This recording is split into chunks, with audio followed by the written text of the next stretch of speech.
안녕하세요. 법령 시간입니다. 자, 교재 오늘은 121조 중개사무소 운영을 갑니다. 그 4장인데요. 이 부분은 우리 과목에서 약 5개 정도 출제가 그래서 오늘서부터 이제 본격적으로 출제가 많이 되는 부분이 지금 나옵니다. 그 유인물이 지금 나갔는데요. 유인물은 지금 암기표가 나갔습니다. 일단. 그래서 이 암기표에 대해서는 제가 지금 강의 이래로 처음으로 지금 1월 달에 암기표가 나갔는데 일단은 일부 수험생께서 이제 암기표를 빨리 달라 해서 암기표 나가긴 나갔어요. 근데 일단은 왔다 갔다 하시면서 이제 내용은 굉장히 많고 그렇기 때문에 일단 암기를 해 주시는데 지금 당장 암기하면 스트레스만 받습니다. 암기도 잘 안 되고요. 이해 바탕이 없는 암기는 전혀 쓸모가 없어요. 그러니까 천천히 이번 순환서부터 암기 사항들을 말씀드릴 테니까 그걸 잘 메모해 놓으셨다가 이제 하나하나 익숙해지시기 바랍니다. 당장 지금 암기하자 그러면 암기도 잘 안 되고 스트레스만 받습니다. 수업을 듣는 게 중요합니다. 자, 그럼 121조 중개사무소 운영을 보겠습니다. 고용인이 지금 나왔는데요. 개업공사의 고용인 매번 출제하죠. 그럼 법제 15조가 실려 있는데요. 15조 조문 읽어드립니다. 법제 15조 제1항. 개업공사는 소속공사 또는 중개보조를 고용하거나 고용관계가 종료된 때에는 국토교통부령이 정하는 바에 따라 등록관청에 신고하여야 한다. 2항 소속공사 또는 중개보조원의 업무상행위는 그를 고용한 개업공사로 본다 그랬습니다. 업무상행위에 대하여 일단 밑줄 긋고요. 개업공사 행위로 본다에 밑줄 그으시기 바랍니다. 일단 자, 그럼 고용인 보도록 하겠습니다. 자, 이 고용인에 대한 내용인데 지금 법제 15조를 읽어봤거든요. 고용인의 종류 두 가지가 언급이 됐네요. 개업공사 고용한 자들인데 먼저 소속 공인중개사와 중개보조원이 있습니다. 그래서 이 둘이 지금 고용인으로 지금 돼 있어요. 용어의 정의 떠올려 볼까요? 소속공사라 하면 말 그대로 기억하자고 그랬습니다. 그래서 개업공사에게 소속이 된 공인중개사로서 중개 업무를 수행을 하거나 개업공사의 중개 업무를 보조하는 자 이렇게 돼 있죠. 그리고 이 공인중개사란 말 다음에 가로 열고 법인의 임원 또는 사원으로서 공인중개사인 자를 포함한다라고 했습니다. 그래서 지금 가로 속에 있는 말 때문에 우리 소속 공인중개사의 종류는 일단 두 가지가 다시 있는 거예요. 그래서 소속공사의 종류는 두 가지가 직원인 소공이 있어요. 그야말로 직원인 소공이 있고 임원 사원 중에 자격증 있는 자가 3분의 1은 있어야 되죠. 그래서 임원 사원인 소공이 있습니다. 그래서 이 소공의 종류는 다시 두 가지로 일단 나눠진다는 거 이해만 해 두시고요. 자, 그 다음에 이제 중개보조원이거든요. 이 중개보조원은 일단은 뭘 출발한다고요? 공인중개사가 아닌 자로서. 이 말을 꼭 명심해야 돼요. 그래서 중개보조원은 공인중개사가 아닌 자로서 그러나 개업공사에 소속이 됐죠. 소속이 되어 단순원 보조가 꼭 나와야 됩니다. 그래서 중개사물에 대한 현장 안내 및 일반 사무 등 개업공사의 중개 업무와 관련된 단순 업무를 보조하는 자. 이 말이 꼭 나와야 됩니다. 자, 그럼 이 둘을 우리는 고용인이라고 부르고 있고 개업공사가 고용한 자들이기 때문에 고용인 이렇게 부릅니다. 그러면 지금 조문을 다 읽어봤는데 이들을 고용함에 있어서 우리 인원수 제한이 있어요 없어요? 없죠. 인원수 제한이 존재하지 않습니다. 전에는 중개보조원 같은 경우는 이제 2명 이상 이렇게 이제 고용을 못하게 돼 있었는데 어쨌든 지금 현재 인원수 제한이 없고요. 다음에 결격사유에 해당한 자를 고용인으로 두면 안 되죠. 결격자 고용하면 안 되고요. 그 다음에 둘 다 이중 소속은 금지돼 있죠. 이중 소속에서는 안 됩니다. 자, 그러면 이제 이 정도 기본적으로 이해되시고요. 이들에 대하여 고용을 했습니다. 그럼 이제 고용신고를 해 주셔야 돼요. 그리고 이들과의 고용관계 종료됐지 않습니까? 그럼 고용관계 종료 신고를 해 주셔야 됩니다. 그래서 이 고용신고 종료 신고는요, 원래 있다가 없어졌다가 다시 부활했어요. 이게. 그래서 이 고용신고는 지금 현재 업무 개시 전까지 해줘야 돼요. 그래서 이들이 중개 업무를 개시하기 전까지 고용신고 들어가시는 겁니다. 근데 고용관계 종료신고 있잖아요. 그들이 그만뒀거나 해고를 했어요. 그러면 고용관계 종료신고하는데 이거는 고용관계가 종료된 날로부터 10일입니다. 그래서 10일 내 고용관계 종료신고를 해주셔야 되죠. 10일이다. 원래 이 고용신고도 똑같이 10일이었어요. 종료신고와 마찬가지로. 근데 이 고용신고를 일단 10일로 운영해 보니까 실효성이 없다고 그랬죠. 실효성이. 그래서 이제 요걸 이제 고용신고만 업무개시전으로 바꿔버렸는데 10일로 운영할 당시에 왜 실효성이 없었냐면요. 등록관청에 감독 나왔거든요. 그래가지고 딱 감독 나왔는데 실장님이 앉아 계시는 거예요. 명단을 봤더니 고용신고 들어온 게 없어요. 왜 고용신고 안 했냐? 뭐라고 답하겠어요? 어제 출근했다. 그러니까 실효성이 없으니까 업무 개시현으로 바꾼 겁니다. 그래서 지금 이 감독이 나왔을 때 다 문 닫고 도망가는 거죠. 고용신고 많이 안 합니다. 왜 안 하겠어요? 특히 이제 4대 보험, 최저임금 이런 것 때문에 이제 고용신고 많이 안 들어가죠. 이 고용신고 그래도 이제 웬만하면 4대 보험은 실무적으로 지금 현재 그 부과를 안 하고 있으니까 일단 그 고용신고 하시는 게 일단 좋을 것 같고요. 자, 그러면 이제 고용신고는 일단 업무 개시현까지 해주셔야 됩니다. 그럼 이제 법문에 이게 어떻게 되어 있냐면요. 고용신고는 개업공사가 소속이나 중개보조원을 고용했을 때는 그들이 교육을 받도록 한 후 업무를 개시하기 전까지 고용신고 들어오래요. 그럼 교육을 받아야 되는데 먼저 그럼 소공은 어떤 교육이에요? 우리 일순환 하신 분 아시죠? 소속 공인인사는 먼저 실무교육을 받으셔야 됩니다. 그래서 고용신고 전 1년 내 실시하는 실무교육을 이수해 줘야 돼요. 실무교육을. 그럼 중개보조는 어떤 교육이냐? 이 중개보조는 고용신고 전 1년 내 실시하는 직무교육을 이수하셔야 돼요. 지금 실무교육은 4일 가서 교육받고 오는 거죠. 다음에 직무교육은요, 9일 다시 공부하는데 반나절 가서 교육받고 왔습니다. 그래서 3, 4시간 가서 보조원은 교육받고 와야 돼요. 교육비는 5만 원이에요. 그래서 이들이 교육을 받도록 한 후 업무 개시현까지 신고해야 한다라고 했어요. 그럼 교육을 받도록 하는 거 그랬으니까 그 교육비 누가 내줘야 돼요? 개국이 내줘야 되겠죠? 내주십시오. 우리는 사람을 부리는 입장이니까 이거 그 작은 거에 너무 탐하지 마시기 바랍니다. 그래서 소탐대실할 수 있어요. 그렇기 때문에 소공 교육비 13만 원입니다. 보조원은 직무교육비가 5만 원이죠. 그래서 되도록이면 점심값까지 얹어서 이제 넉넉하게 주시기 바랍니다. 그래야 내 사람이 되는 거예요. 참고하시고. 자, 그럼 이들이 교육을 이렇게 받아야 된다는 얘기죠. 그리고 이제 업무 개시까지 신고하는데 그러면 소공사 고용신고할 때요. 이거 인장 등록 같이 할 수 있어요. 소공사에 대한 고용신고할 때. 그래서 그렇게 돼 있고 소공사 그럼 고용신고 들어갈 때 자격증사본 같은 거 첨부하느냐? 첨부하지 않습니다. 직접 다 확인 요청해요. 또 이 교육수료증사본도 첨부하지 않아요. 직접 교육 사실을 확인하게 돼 있습니다. 그래서 이제 서식을 보면서 다시 한번 말씀드릴 텐데 우리 소공이나 보조원 고용신고할 때요. 어떤 서류도 첨부하지 않습니다. 다만 소속이나 보조원이 국적이 외국인이었어요. 그럼 외국인인 경우는 결격사유에 해당하지 아니함을 증명한 서류를 첨부하게 돼 있습니다. 일단 자, 그래서 그 정도 참고해 두시고 다음에 이제 고용관계 종료되면 이들에 대하여 이제 10일 내 신고 들어가야 됩니다. 그러면 우리 법상 신고 위반 있잖아요. 신고 위반은 이게 100만 원 이하의 과태료거든요. 그래서 기억을 해두세요. 우리 법상 신고 위반은 일단 100만 원 이하의 과태료. 100과로 일단 기억을 하는데 이거는 부활을 시키면서 과태료 규정을 별도로 안 줬어요. 그래가지고 이 고용신고 종료신고 안 했지 않습니까? 이거요 되게 세게 맞아요. 업무정지 먹습니다. 한 달 업무정지 먹어요. 그래서 싹싹 빌리면 15일로 깎아주고요. 그 다음에 비타 500자 하나 사다 주면 한 달 반 나갑니다. 그래서 이거 고용신고 일단은 업무정지다. 일단 그 정도 참고를 일단 해두시고요. 자, 그리고 이제 이 협회 통보 사항에 대해서 언급을 했죠. 지난주에. 그래서 협회 통보 사항이 있는데 이거 신고지 않습니까? 그럼 협회 통보 사항은 신고예요. 그러니까 그 신고 사항은 등신이 협회 통보 사항이었죠. 다음 달 10일까지. 그렇기 때문에 신고 사항은 전부 다 이제 협회 통보하게 돼 있어요. 그래서 이거는 다음 달 10일까지 고용신고, 종료신고 받으면 등록하청은 다음 달 10일까지 협회에다 이 사실을 통보해 줘야 됩니다. 그럼 우리 공인중개사협회는요, 중개업 종사자 명단 모두 갖고 있는 겁니다. 그래서 등록을 하면 통보해 주고요. 그 다음에 고용신고, 종료신고에도 통보해 주니까 명단 다 갖고 있는 거예요. 개공 등의 명단을 확보하고 있는 거죠. 자, 그럼 이거 반드시 이해를 해 두시고요. 그럼 이 둘에 대해서 업무의 내용을 잠깐만 따지고 갑니다. 일순환 하신 분은 이거를 쉽게 이해하시는데 이제 처음 들으신 분은요, 이거 한 바퀴 돌고 되면 다 알게 되시니까 일단 한 번만 들어두시기 바랍니다. 그래서 시험에서는 원래 요 비교 문제는 잘 안 내요. 근데 우리가 그 기억을 좀 더 하기 위해서 이제 비교를 해보는 겁니다. 자, 그러면 소속 공인중개사가 있고 중개보조원이 있지 않습니까?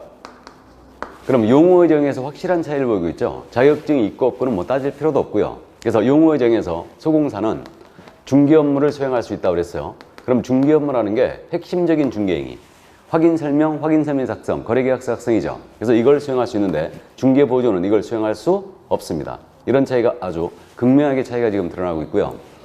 그럼 우리 소속 공인인증사가 거래계약서나 확인설명서를 썼지 않습니까? 그럼 이들은 책임 소재를 분명히 하기 위해서 이 거래계약서나 확인설명서에 서명 및 날인을 해줘야 돼요. 그래서 소공은 중개행위했을 때 서명 및 날인의 의무가 있는 거예요. 근데 중개보조는 그런 의무가 없죠. 그리고 우리 법은요, 날인 의무가 있는 자에 대해서는 인장을 등록하도록 해놨죠. 그래서 우리 소속공사는 인장 등록 의무가 있어요. 자, 그러나 중개보조는 그럴 일이 없을 겁니다.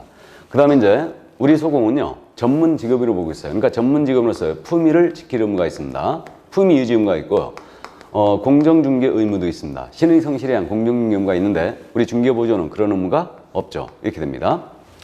그리고 이제 교육에 대해서 확실한 차이를 보이고 있는데, 우리 소속공사는 고용신고 전에 무슨 교육 받으라고요? 실무교육이었죠. 그러니까 실무교육을 있어야 돼요. 근데 중개보조는 무슨 교육이에요? 직무교육이에요. 확실한 차이를 보이고 있죠. 이렇게 되고, 그 다음에 이제 나중에 또 공부하는데, 소공은 2년마다 실시되는 연수교육을 받으셔야 돼요. 그래서 연수교육 대상이 되고 있는데, 중개보조는 연수교육 대상도 안 됩니다. 직무교육 대상만 되고 있어요. 그래서 이렇게 되고 있고, 그 밖에 이제 부동산거래신고법으로 넘어가면요, 개업공사의 부동산거래계약 신고서 제출을 대행할 수 있는 자. 그래서 개업공사의 부동산거래계약 신고서 제출을 대행할 수 있는 자는 우리 소속공사뿐이에요. 근데 중개보조는 대행도 못합니다. 그 밖에 뭐 우리 소공은 자격 취소 정지 대상이 되는데 보조는 그럴 일이 없겠죠. 자, 이 정도. 그래서 참고해 두시고, 시험에서는 이 업무의 내용에 대해서 이제 그렇게 묻습니다. 다음은 소공사에 대한 설명이다. 보조원에 대한 설명이다. 옳은 것, 틀린 것 골라라. 이런 식으로 물어보죠. 그러니까 우리는 기억을 하기 위해서 일단은 비교를 해봤습니다. 자, 그럼 그 정도 일단 감 잡아두시고요. 그럼 교재 지금 124쪽까지 설명이 된 거죠. 그러면 125쪽 잠깐 보실래요? 서식이 실려 있죠. 우리 시험에서 지금 40문제 중에 서식 한 문제씩이 꼭꼭 출제된다고 그랬는데, 서식을 그래서 잠깐 눈여겨봐 둡니다. 그럼 125쪽에 소속공사 또는 중개보조 내 고용관계 종료 신고서가 있고요. 거기 소속공사 인장 등록이라고 같이 돼 있죠. 그러니까 소공에 대한 고용 신고할 때는요, 인장 등록을 함께 할 수 있어요. 그래가지고 이제 인장 등록까지 체크를 해서 들어가고, 맨 밑에 우측 하단에 도장 찍란이 있죠. 소공사 등록 인장인 이 부분 있잖아요. 이 부분에 도장을 찍어서 들어가면 이제 인장록이 같이 되는 겁니다. 그래서 그거 봐두시고요.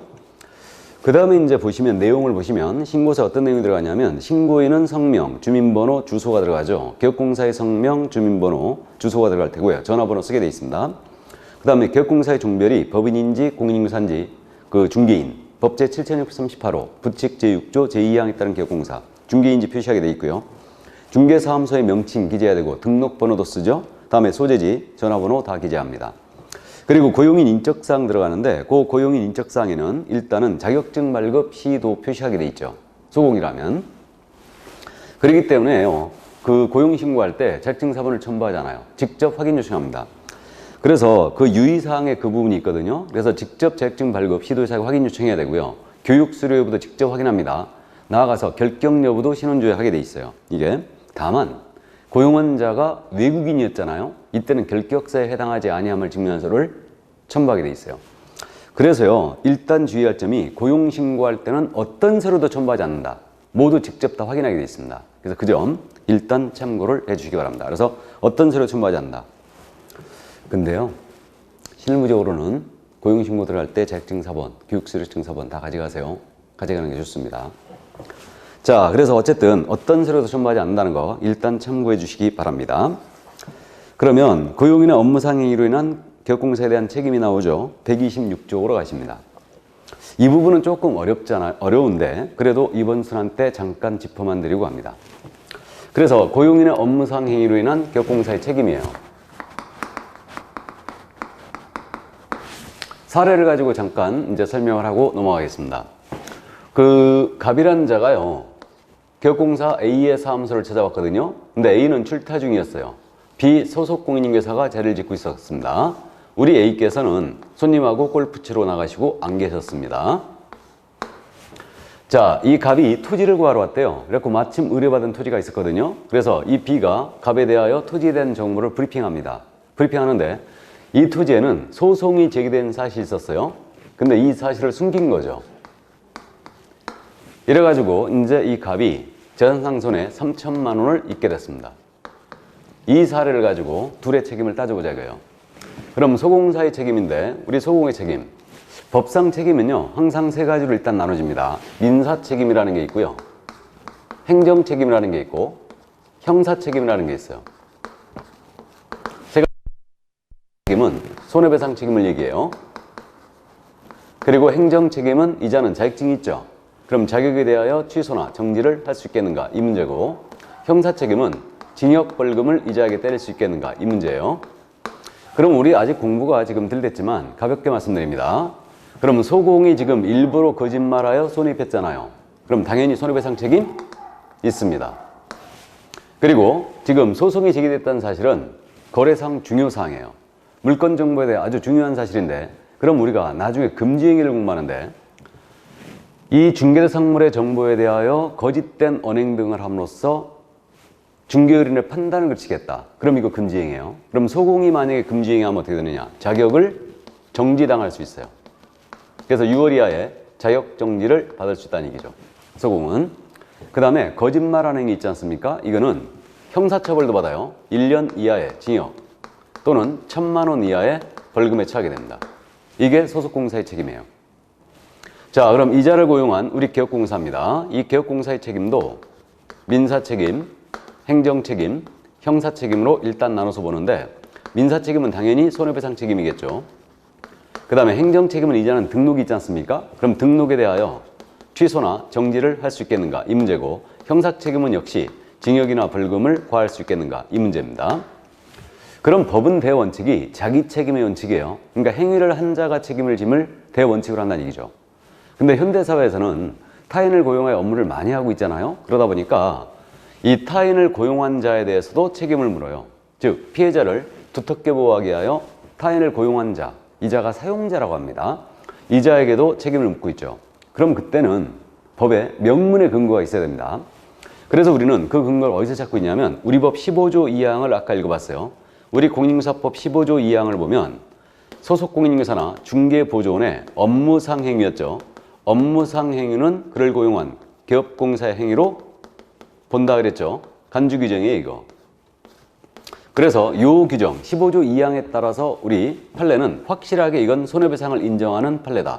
손해배상을 인정하는 근거다 라고 해석을 하고 있고요. 학설은 이걸 행정책임의 근거까지 같이 해석합니다. 그래서 이 15조 2항 소속이나 보조원의 업무상 행위는 그를 고용한 개공의 행위로 본다. 이 규정에 의해서 우리 개업공사는 손해배상 책임과 행정책임을 지게 됩니다. 그러면 당연히 우리 개공은 이 규정에 의해서 손해배상 책임이 있다는 얘기예요. 있다는 얘기인데 이 개공에게는 고의과실이 있었어요, 없었어요? 없죠? 고용한 죄밖에 없는 거예요. 그래서 이 개업공사의 손해배상 책임은 일단 무과실 책임이에요. 자신에게 고의과실이 없음을 항변하지 못합니다. 무과실 성격의 손해배상 책임을 지는데, 그러면 개업공사가 손해배상 책임을 진다 하여 직접 행위자인 소공의 책임을 면하느냐? 이자는 절대 책임을 못 면합니다. 그럼 둘이 같이 지겠죠? 그래서 3,000만 원 손해배상금에 대하여 이 둘은 연대하여 책임을 지게 됩니다. 그럼 여러분들이 상식적으로 연대보증이라는 거 아시죠?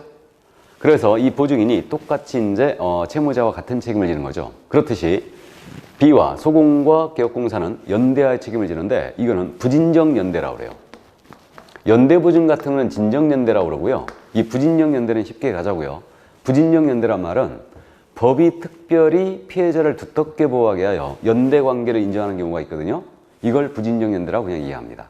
그래서 이자를 보호하기 위해서 연대 책임을 인정해버린 거예요, 법이. 그래서 결국은 개업공사는 소속공사와 함께 부진정 연대 성격의 손해배상 책임을 지게 됩니다. 그럼 이 갑은요, 3,000만 원 손해배상금을 B와 A에 대하여 동시에 또는 선택적으로 청구할 수 있어요. 이걸 연대 책임이라고 해요. 그럼 3,000만 원 각각 다 청구했어요. 그러면 어느 한쪽이 갚아버리면 끝이겠죠? 그렇다고 6,000만 원 손해배상 받는 거 아닙니다. 자, 그래서 이제 그 정도 참고해 두시고, 그 다음 이제 행정 책임으로서는요, 이자 개공이 직접 거짓말 행위로 간주돼요. 그래갖고 개공이 직접 거짓말 행위로 간주돼서 이 개업공사는 결국은 등록 취소 또는 업무정지 처분을 받을 수 있습니다. 그래서 이 개공이 금지행위한 걸로 간주해서 등록 취소 또는 업무정지 처분을 받을 수 있고요. 그 다음 이제 형사 책임인데 요거는 지난주에 우리가 언급이 됐죠. 그래서 형사 책임은 양벌 규정이 있죠. 우리 법 50조. 양쪽을 다 벌한다는 거죠, 이거. 그래서 소공이나 보조원이 징역벌금 위반에 따른 개공을 벌금형에 처한다고 했습니다. 이게 바로 양벌규정이에요. 기억나시죠? 그러면 소공이 위반한 행위가 1년 이하의 적 또는 1,000만 원의 벌금에 처한 행위 아니에요? 그럼 개공은 얼마 이하의 벌금? 1,000만 원 이하의 벌금이라는 얘기죠. 이 사례에서는. 그러면 만약에 이 개공은 소공의 업무상 행위로 징역형은 받을 수 있느냐? 절대 받을 수 없다는 게 이해되죠? 벌금형만 가능합니다. 그럼 형사재판이 열려서 소공에 대하여 만약에 400만 원이 선고됐어요. 벌금이. 그럼 똑같이 개공도 400만 원이 선고되는 건 아닙니다. 같을 수도 있는데 항상 같은 건 아니에요. 그래서 개공은 더 맞을 수도 있고 덜 맞을 수도 있고 안 맞을 수도 있습니다. 그래서 주의와 감독을 다했을 때는 벌금형을 면한다 했으니까요. 그래서 선고행위 같은 건 아니다. 법정형만 같다는 점 일단 참고해 두시고요. 그러면 이렇게 개공이 지난주에 공부했던 내용이 양벌 규정에 의하여 만약에 300만 원 이상 벌금 받았다 하더라도 이는 결격이 아니라고 했죠. 기억을 해두세요. 꼭. 이거는 중요합니다. 그래서 양벌 규정에 의한 벌금은 결격이 아니다. 이 점 기억을 해두시고요. 그래서 이게 바로 개공사의 책임이에요. 그래서 소공의 업무상해로 개공은 손해배상 책임, 무과실, 부진력, 연대 성격의 책임을 지게 되고요. 등록 취소나 업무적인 먹을 수 있고 나아가서 양벌 규정이야 벌금도 받을 수 있어요. 이런 거 생각하면은 우리 고용인 고용하기 싫죠. 이게. 자, 그래서 관리 감독을 철저히 하라는 얘기고 실무적으로도 말이에요. 손해배상 책임은 만약에 보조인이나 소공이 업무하다가 어른에게 사기였다. 그러면 이때는 절대 그 책임은 못 면합니다. 그래서 손해배상 책임은 절대 지금 현재 현실적으로 면하지 못하고 있고요. 형사 책임이나 행정 책임은 면하는 경우들이 가끔 나옵니다. 이거는. 자, 그래서 이 정도 참고를 해 두시고요.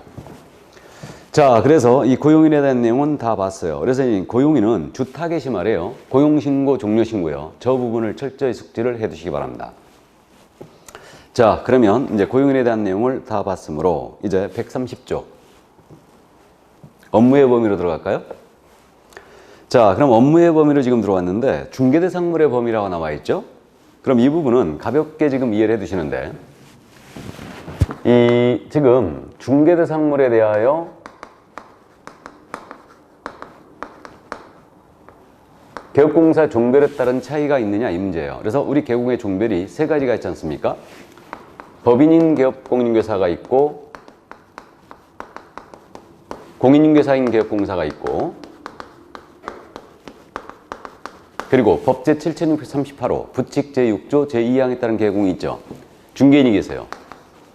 이 세 사람에 대해서 개업공사의 종별에 따라서 중개대상물의 종류에 대하여 제한 규정이 있느냐? 없다는 얘기죠. 그래서 이 중개상물 5가지 있지 않습니까? 토지, 건물, 임목, 공장재단, 광업재단인데 이 중개대상물에 대하여 이 개공 종별에 따른 제한은 존재하지 않습니다. 그러니까 제한이 없다는 얘기예요. 그러니까 똑같이 이 3명은 5가지 물건을 모두 중개할 수 있다는 얘기죠. 제한이 존재하지 않아요. 중개대상물에 대해서는 가볍게 이해만 해두세요. 이거. 자, 그 다음에 이제 그 131쪽에 업무의 지역적 범위라는 말 나와 있죠.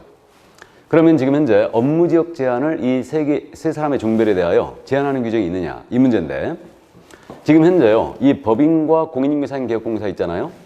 이 둘에 대해서는 업무 지역을 제한하는 규정이 없어요. 제한 규정이 없습니다. 그럼 제한 규정이 없다는 얘기는 법인인 개업공사와 공인중개사인 개업공사는 업무 지역 제한 규정이 없으므로 업무 지역을 어떻게 한다? 전국으로 본다. 그러니까 법인과 공인중개사인 개업공사는 중개사무소를 어디다 두든지 간에 관계없어요. 전국에 있는 물건을 모두 중개할 수 있다는 얘기죠. 그래서 업무적 제한이 존재하지 않습니다. 이렇게. 자, 그런데 중개인만 제한을 받고 있어요. 그래서 중개인은 자신의 중개사무소예요. 그래서 중개사무소 소재지를 관할하는 시도의 관할구역을 업무지로 하고 있고 그 안에 있는 물건에 한하여 중개행위를 할 수 있다 그랬어요. 이게 바로 중개인의 업무지역이에요. 그러니까 중개인은 자신의 사무소, 소재지, 시도가 업무지역이다. 시도가 업무지역이다. 그럼 이 시는 특별시나 광역시를 말하는 거죠? 시도할 때 이 시는. 이거 아직도 구분 못하는 분 없으시죠? 그래서 시도할 때 이 시는 특별시나 광역시를 얘기한다. 시군구할 때 그 시는 일반시를 얘기하는 거죠. 특별시나 광역시가 아닌 시. 자, 그래서 이제 시도를 업무지역으로 해요. 그럼 예를 들어서 경기도 광명시에 중개사무소를 두신 중개인이에요. 그럼 이분은 업무지역이 어딜까요? 경기도가 되는 거죠. 광명시가 아니에요. 경기도가 되는 겁니다. 그래서 경기도 내 물건만 중개할 수 있어요. 이렇게 중개인은 제한을 받고 있는 거죠. 다만 지금 인터넷 시대예요. 그래서 이 중개인이 부동산 거래 정보망에 가입을 합니다. 오늘 여기까지 진도 못 나갈 건데 인터넷을 통한 거래 시스템이에요. 이게 바로 정보망이거든요. 부동산 거래 정보망이 있는데 이 정보망에 가입을 해요. 가입을 하고 이 가입한 정보망을 이용하는 겁니다. 이용하여 중개한다면 이 정보망에 공개된 물건들 있죠. 이러한 물건들은 업무지역 외의 것이라도 중개할 수 있다고 했어요. 세 가지 다 충족해야 돼요. 중개인이 정보망에 가입을 하고 이 가입한 정보망을 이용해야 됩니다. 이용해야 되고 이 정보망에 공개가 돼 있어야 돼요. 그러면 이 세 가지를 충족했다면 업무지역 외의 것이라도 중개할 수 있죠. 이게 유일한 예외예요. 그러면 우리 중개인이 정보망에 가입을 하면 이 중개인의 업무지역은 즉시 전국으로 확대된다. OX? X예요. 업무지역의 확대란 있을 수 없습니다. 소공사를 그럼 고용해도 업무지역 확대란 있을 수가 없죠. 업무지역 제한을 받는 거예요. 그래서 이제 그 점 이해하시고, 그래서 중개인만 유일하게 업무지역 제한을 받고 있다. 그럼 중개인에 대해서 업무지역 제한을 받고 있지만 중개대 상물의 종류에 대해서는 제한이 없습니다. 그 점 일단 이해를 해두시고요. 그럼 중개인이 업무지역을 위반했잖아요. 그럼 제재가 뭐냐? 업무정지예요. 업무지역 위반은 업무정지다. 이 정도 일단 참고만 해두시기 바랍니다. 자, 그래서 일단 업무의 지역적 범위까지 다 따져봤어요. 따져봤고요. 이제 넘어가시면 132쪽에 중개 업무 외에 겸업범위라고 나와 있죠?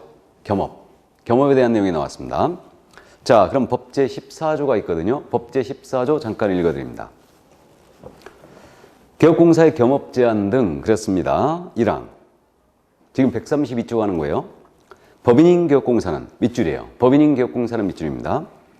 다른 법률에 규정된 경우를 제외하고는 중개업 및 다음 각호에 규정된 업무와 제2항에 규정된 업무 외에 다른 업무를 함께 할 수 없다. 밑줄. 다른 업무를 함께 할 수 없다. 그럼 법인인 개업공사는 업무의 제한을 받고 있다는 얘기죠. 그래서 여기 규정된 14조에 규정된 업무 외에는 아예 할 수 없다고 했어요. 자, 그러면 1, 2, 3, 4, 5가 있고요. 2항으로 가십니다. 2항. 개업공사는 민사집행법에 의한 경매 및 국세징수법 그 밖의 법령에 의한 공매 대상 부동산에 대한 권리 분석 및 취득의 알선과 매수 신청, 입찰 신청의 대리를 할 수 있다 그랬어요. 이게 바로 14조 2항이요. 우리 경공매 업무를 할 수 있다는 근거 규정이에요. 이게. 자, 그런데 지금 14조 2항 출발이 조문이 어떻게 되어 있냐면 개업공인인사는 경공매 업무 할 수 있다 이렇게 돼 있죠. 여기에는 중개인이 빠지는 겁니다. 그러니까 부칙 규정에서 이 중개인은 이 14조 2항의 업무를 수행할 수 없다는 규정을 두고 있어요. 그러니까 14조 2항 말미에다가 메모해놓으세요. 중개인 X 하고, 그럼 중개인은 14조 2항의 업무를 수행할 수 없어요. 경공매 업무를. 그래서 중개인 X라고 메모해주시고, 그럼 거기 14조 2항에서 말하는 개업공사는 공인인산 개업공사나 법인인 개업공사를 말하죠. 중개법인. 이들을 얘기합니다. 자, 그래서 2항 이해해 두시고요. 3항 내려갑니다. 개업공사가 제2항의 규정에 의한 민사집행법에 의한 경매대상 부동산. 자, 경매 동그라미 치세요. 경매대상 부동산의 매수신청 대리 또는 입찰 신청의 대리를 하고자 한 때는 밑줄이에요. 대법원 규칙이 정하는 요건을 갖춰 법원에 등록을 하고 법원에 등록에 밑줄 그시고 그 감독을 받아야 한다. 감독을 받아야 한다 밑줄이에요. 그러면 경매부동산 대리업을 할 때만 법원에 등록을 하고 감독을 받으라는 얘기죠. 이해되시죠? 자, 그럼 여기까지 조문을 다 읽어봤습니다. 그러면 넘어가실까요? 자, 넘어가서 이제 중개법인의 겸업범위라고 지금 나와 있는데, 그럼 여기서 잠깐 짚어보고 넘어가죠. 지금 겸업으로 들어왔거든요. 그럼 이 겸업에 대한 문제는 말이에요. 일단 중개업 외에 또 다른 업무를 할 수 있겠는가? 이 문제예요. 중개업 외에 또 다른 업무를 할 수 있겠는가? 이게 겸업에 대한 문제다. 그러니까 내가 중개사무소를 놓고요. 슈퍼마켓 문방구도 할 수 있느냐? 회사에 출근할 수 있느냐가 바로 겸업이에요. 이거를 이중소속과 혼동하시면 안 돼요. 이중소속은 2개 이상의 중개사무소에 이른바 양다리 걸칠 수 있느냐 문제죠. 근데 이중소속은 전면 금지했어요. 그래서 휴업기간 중이든 업무정지 기간 중이든 이중소속은 절대 안 됩니다. 이렇게 돼 있고요. 그럼 개공이 중개사무소로 놓고 문방구도 할 수 있느냐, 꽃집을 도 할 수 있느냐 문제는 겸업이다. 그래서 각도가 완전히 틀린 겁니다. 그럼 지금 현재 우리가 14조를 다 읽어봤어요. 개공사의 겸업 그래가지고 겸업제한 그래가지고 14조 읽어봤는데 개인인 개공에 대해서는 전혀 언급이 없죠. 그럼 우리 법상 태도가 지금 어떻게 돼 있냐면 개인인 개업공인중개사에 대한 겸업에 대한 태도와 법인이 아닌 개공이죠, 이거. 그러니까 공인중개사인 개공이나 중개인을 말합니다. 이들과 법인인 개업공사에 대한 겸업이에요.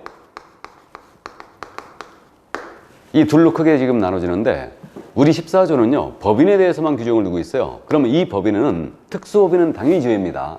왜 그러냐면 특수법인은요 고유목적 사업이 따로 있고 부수적으로 중개업만 허용한 거 아니에요. 그러니까 여기서는 특수법인 당연히 빠져요. 그러니까 그 겸업에서는 특수법인을 고려할 필요가 없는 거예요. 무슨 말인지 이해되시죠?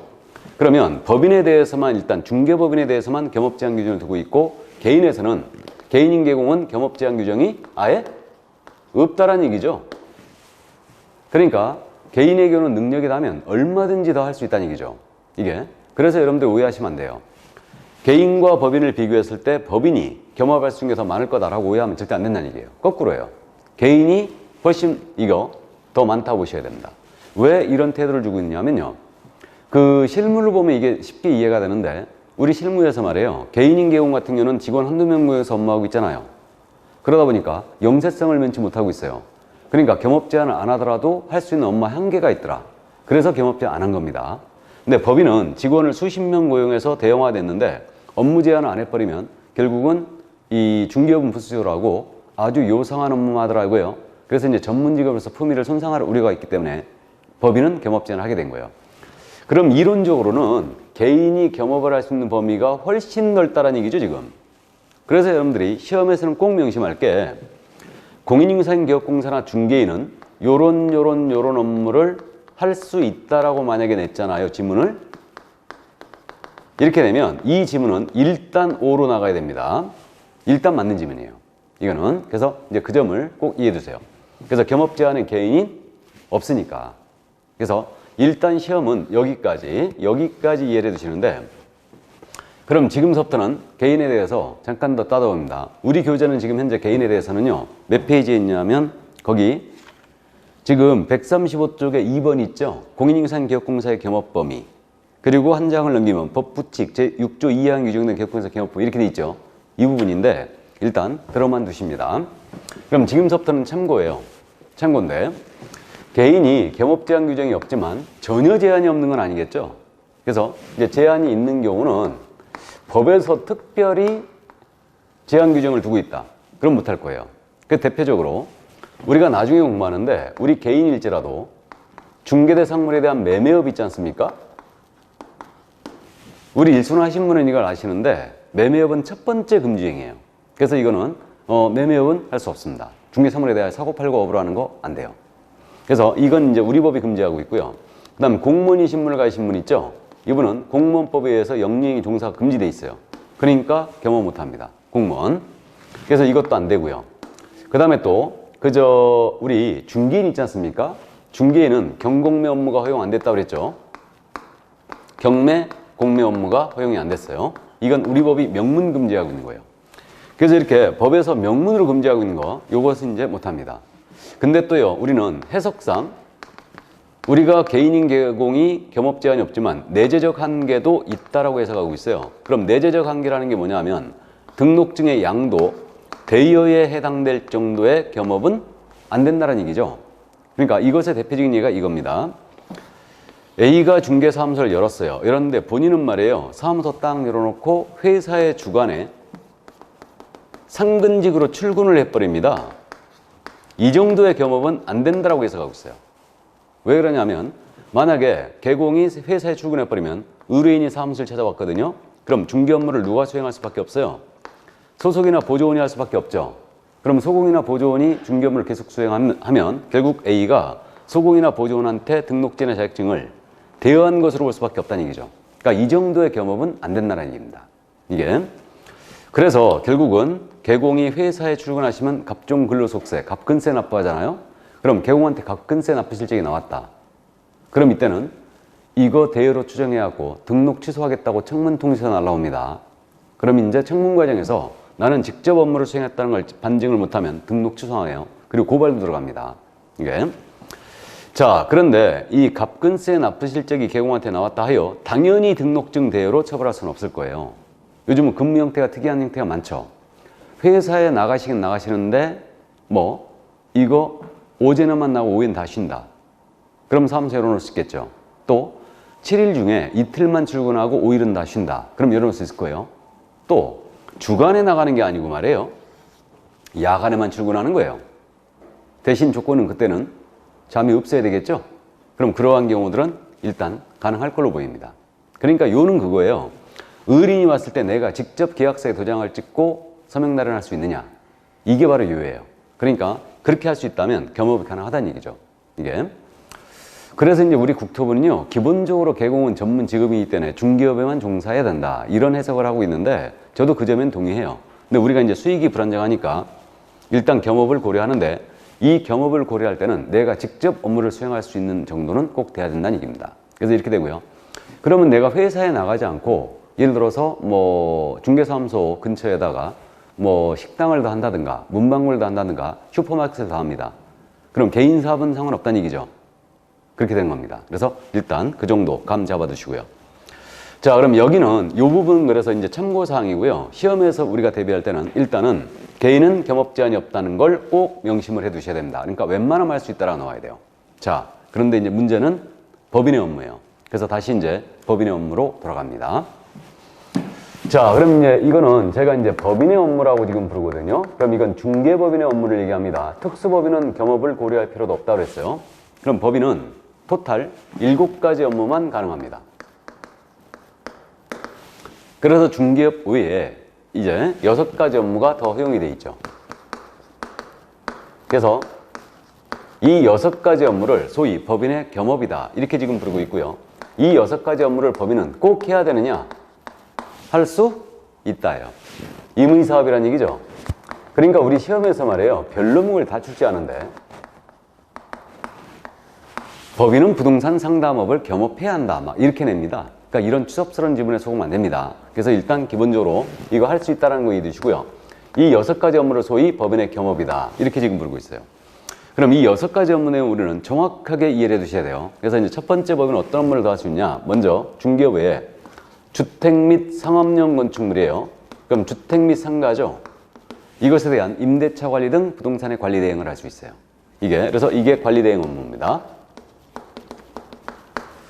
그러면 관리 대행은 그거예요. 이 건물 지금 현재 상업용 건축물인데 이거 우리 강의실이 있는 이 건물. 그럼 이 상업용 건축물에 대한 소유자로부터 위임을 받죠. 그래가지고 이제 보증금 징수하고 관리비 임차료 징수하고 경비 청소 주차 붙입니다. 이게 바로 관리 대행이다. 그래서 실무적으로 오피스텔 관리 대행이라든가 원룸 관리 대행 많이 하죠. 그래서 이게 바로 관리 대행이에요. 타인이 소유한 주택이나 상가에 대해서 관리를 대신해 주는 거죠. 자, 문제 없고요. 그러면 주택 상가에 대한 관리 대행이 가능하니까 농업용 창고시설 되느냐? 농업용 창고시설에 대한 관리 대행은 불가. 일단 다음 두 번째로 부동산에 대한 이용, 개발, 거래와 관한 상담업을 영위할 수 있죠. 이게 부동산 컨설팅이에요. 그래서 부동산에 대한 컨설팅이기 때문에 증권 투자 컨설팅을 합니다. 될까 안 될까요? 당연히 안 됩니다. 그래서 부동산에 대한 컨설팅이에요. 그리고 부동산에 대한 이용, 개발, 거래에 관한 컨설팅이기 때문에 직접 포크레인 들어가고 땅을 들러엎습니다. 이게 개발업이죠. 그럼 부동산 개발업을 할 수 있느냐? 개발업, 건축업 다 안 되죠. 그러니까 이거에 대한 컨설팅까지만 가능해요. 이게 부동산 상담이고요. 다음 세 번째로 개업 공인중개사를 대상으로 합니다. 개업 공인중개사를 대상으로 한 중개업의 경영기법 및 경영정보의 제공을 영위할 수 있어요. 그래서 이거는 중개업 경영 컨설팅이거든요.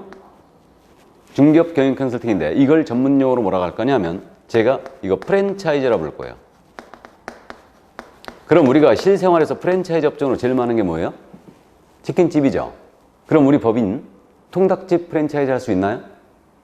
그거 할 수 없어요. 우리는 중개업에 대한 프랜차이즈에 지금 그러니까 부동산 114, 부동산 서브, 부동산 1번지 이런 것들이 중개업 프랜차이즈죠. 그래서 그런 걸 할 수 있다는 얘기지 뭐 카페 프랜차이즈 이런 거 안 됩니다. 그래서 뭐 이거 그래서 이 중개업에 대한 프랜차이즈라는 점을 주의해야 되고요. 그럼 중개업에 대한 프랜차이즈니까 누굴 대상으로 해야 돼요?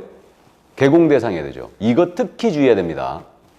그럼 우리 법은 개업공사와 공인중개사란 말을 완전히 구분해 쓰는데 창업을 준비 중인 공인중개사를 대상으로 한 중개업의 경영기법 제공 할 수 없습니다. 이거는 개공 대상이어야 돼요. 중개업 프랜차이즈니까. 그래서 그 점을 일단 주의해야 됩니다. 그래서 법인의 업무 중에요, 상대방을 딱 지정한 건 유일하게 이거예요. 그럼 나머지는 상대방 지정 안 했어요. 그럼 부동산 상담은 일반인 대상으로 해도 상관없어요. 공인중개사 대상으로 해도 상관이 없습니다. 근데 이 프랜차이즈만은 개공 대상이 된다는 걸 꼭 명심해야 돼요. 주의해 주시고. 자, 그 다음 네 번째로요. 역시 주택 및 상업용 건축물이에요. 주택 및 상업용 건축물에 대한 분양 대행을 할 수 있죠. 그러면 타인이 건축한 주택이나 상가에 대해서 분양을 대신해 주는 거죠. 이게 분양 대행이에요. 이게. 그럼 주택 상가에 대한 분양 대행이 가능하니까 역시 토지 분양 대행은 되느냐? 토지 분양 대행은 일치된 견해로 토지 분양 대행은 안 된다고 보고 있어요. 이건 투기 가능성이 있다고 보는 겁니다. 그래서 토지 분양 대행은 불가합니다. 그래서 말이에요. 나중에 이제 우리가 이걸 감을 잡아야 되는데 이 대행자가 들어갔잖아요. 대행자가 들어가면요. 관리 대행이든 분양 대행이든 대행자가 들어가면 주상만 됩니다. 주택과 상가. 감 잡혀요? 그래서 어쨌든 주택 상가에 대한 관리 대행, 주택 상가에 대한 분양 대행이 가능합니다. 이거. 자, 그 다음에 다섯 번째로 경매 또는 공매 대상 부동산에 대한 권리 분석 및 취득 알선 입차 신청 대리 업무를 수행할 수 있죠. 이게 경공매 업무예요. 이건 잠시 후에 더 부연 설명하고요. 그 다음 마지막으로 법인 주거 이전에 부수되는 용역의 알선업을 수행할 수 있죠. 그러면 주거 이전에 부수되는 용역이라는 게 뭐가 있어요? 이사업체나 도배업체가 있죠. 그러면 이사업체나 도배업체를 소개하는 것까지는 되는 거예요. 근데 직접 운영은 된다, 안 된다? 운영 안 되는 겁니다. 그래서 이사 도배업체를 소개하는 것까지만 된다. 직접 운영은 안 돼요. 그래서 이게 이사 관련 용역이죠. 이사 관련 용역의 알선업 이겁니다. 자, 그래서 이게 바로 법인의 업무 6가지가 이거고, 이건 출제 빈도가 엄청 작기 때문에 우리가 두음자 따서 암기해버리는 거예요. 그래서 암기표 15번인가요? 여기에 있죠. 그래서 이건 이제 두음자를 저는 그렇게 땁니다. 관, 상이에요. 그 다음에 프랜차이즈 할 때 차, 그 다음 분양 대행할 때 분, 그 다음에 경공매 알선 대리 경, 그 다음에 이사 관련 용역이죠. 주거 이전에 부수되는 용역의 알선 해가지고 두음자 따는 방식은 리듬을 타야 됩니다. 그래서 관상, 차분, 경이. 제 관상이 조금 차분해 보이죠? 그래서 경이롭다 이 얘기예요. 그래서 관상, 차분, 경이로 기억합니다. 관리대행, 상담, 프랜차이즈, 그 다음에 분양대행, 경공매 알선 대리, 이사 관련 용역 알선. 그래서 관상, 차분, 경이로 암기해 주시고, 이거 상당히 헷갈립니다. 그러니까 지속적인 연습이 조금 필요한 부분이에요. 자, 근데 이에 부수적인 내용도 같이 기억하는데, 자, 이 6가지 업무 있지 않습니까? 이 6가지 업무는 중개업에 해당돼야 한대요. 중개업 아니죠, 이거. 그래서 이 6가지 업무는 중개업에 해당하지 않습니다. 중개업을 제외한 업무라고 그랬으니까. 중개업은 중개대상물에 대한 알선을 업으로 해야 되죠. 이게 중개업 아니에요. 그러니까 이건 중개업 아니죠. 그럼 이에 대한 보수는 중개보수 규정에 적용이 없어요. 그럼 아무리 많이 받아도 이거는 보수 규정 적용이 없으니까 초과에 걸릴 일이 있다 없다? 없다. 그래서 상담, 분양대행, 관리대행 해주고 아무리 많은 보수를 받았다. 초과 안 걸립니다. 그 점 이해해 주시고, 이 6가지 업무를요, 우리 공인중개사인 개업공사예요. 공인중개사인 개공 모두 수행할 수 있다 없다? 6가지 업무 할 수 있죠. 당연히 개인은 겸업 제한이 없거든요. 그러니까 모두 수행할 수 있어요. 그 다음에 우리 중개인 있지 않습니까? 중개인은 이 6가지 업무 중에 뭐만 안 되는 거예요? 경공매 알선 대리만 안 되는 거죠? 이거만. 그래서 중개인은 경공매 알선 대리만 안 되는 겁니다. 그래서 이 개인은요, 겸업 제한이 없기 때문에 법인이 할 수 없는 업무 있죠. 이사업체나 도배업체를 직접 운영할 수도 있어요. 법인은 운영은 못한다고 그랬죠. 근데 개인은 운영도 할 수 있습니다. 이게 되고, 그리고 마지막으로 이 겸업을 만약에 위반했지 않습니까? 위반하게 되면 이때는 등록을 취소당할 수 있어요. 그래서 등록을 취소할 수 있다 이렇게 돼 있거든요. 할 수 있다. 그래서 이걸 저는 임의적 등록 취소라고 부를 거예요. 임의적 등록 취소, 등록을 취소할 수 있다고 이걸 줄여서 임취라고 부를 겁니다. 다른 분들은 이걸 상대적 등록 취소라고도 부르고요. 그래서 어쨌든 저는 등록을 취소할 수 있다는 임취를 부를 겁니다. 임취예요. 상당히 중히 처벌하죠. 이게 법인의 겸업이었어요. 그러니까 정확하게 이해를 해 두시고요. 그 다음에 이제 이 경공매 알선대리 있지 않습니까? 이거에 대해 조금만 더 부연 설명하면, 우리는 경매 업무가 지금 현재 14조 2항에서 전부 다 허용이 된 겁니다. 허용이 됐는데, 경매의 대상이 된 부동산이에요. 그 다음에 공매의 대상이 된 부동산. 이것에 대하여 권리 분석을 해주는 업무가 있고요. 그 다음에 취득의 알선을 해줍니다. 그 다음에 입차 신청, 매수 신청, 대리를 할 수 있죠. 그럼 경매는 지금 현재 법정에서 진행되고 있다는 거 알아요. 법원에서. 여기 공매 있지 않습니까? 공매는 공개 매각의 준말로 이해하세요. 공개 매각의 준말이다. 이거는 여러 기관에서요, 사실은. 기업체, 은행, 지자체, 세무서, 세관. 그 다음에 이제 우리 한국자산관리공사 있죠. 우리가 공부하는 것은 한국자산관리공사에서 하는 공매를 일단 공부를 하는 겁니다. 자산관리공사는 특수법인이 아니에요. 특수법인 맞죠? 얘는 등록을 해야지만 중개업을 할 수 있는 특수법인이에요. 얘는. 자, 그래서 자산관리공사는 특수법인이 맞는데, 이제 공개 매각을 주로 이제 주 업무로 하고 있습니다. 그러면 이 경매 부동산에 대한 권리 분석 해주는 업무는 내가 그거 부동산 낙찰받으면 임차인의 보증금 떠안아야 되느냐, 이런 걸 분석해 주는 거예요. 그 다음에 취득의 알선은 경제적 가치를 분석해 주는 거죠. 이 부동산 현재 시세 얼마, 그 다음에 최저 매약가는 얼마고, 낙찰가율은 몇 프로를 보이고 있는데, 이 정도의 낙찰 받으면 이 정도의 수익이 예상된다. 그리고 이렇게 팔면 어느 정도 수익이 예상된다. 이런 식으로 분석해 주는 거예요. 이게 취득의 알선이고, 이거 대리는 그거 아니겠습니까? 그러면 법정에 가서 내 대신 입찰표를 써주고 낙찰 받아달라. 그래서 입찰표를 써주고 낙찰 받아주는 행위, 이것을 대리를 한다. 그래서 명실공히 경공매 부동산에 대한 권리 분석 취득의 알선, 대리를 우리는 할 수 있습니다. 할 수 있는데, 이 업무를 우리 중개인 있지 않습니까? 중개인한테는 한 가지 더 허용 안 한 거예요, 지금. 그러니까 중개인은 영업으로 이 업무를 수행하면 안 됩니다. 자, 그래서 그 점 이해해 두시고, 그러니까 법인과 공인인증상 경우에 대해서 허용을 한 거예요. 그럼 이때 경매 부동산에 대한 대리를 하고자 한다. 경매 부동산에 대한 대리를 하고자 할 때는 대법원 규칙이 정하는 바에 따라 법원에 등록하라고 그랬죠? 법원에 등록을 하고 그 감독을 받아야 한다라고 했어요. 아까 우리가 읽어본 조문이었죠. 14조 3항. 그래서 경매 부동산에 대한 대리할 때는 법원에 등록을 하고 감독을 받는다. 그래서 이 경매 대리업을 위한 법원에 등록하는 절차가 있지 않습니까? 이게 공인중개사의 매수신청 대리인 등록 규칙이 있어요.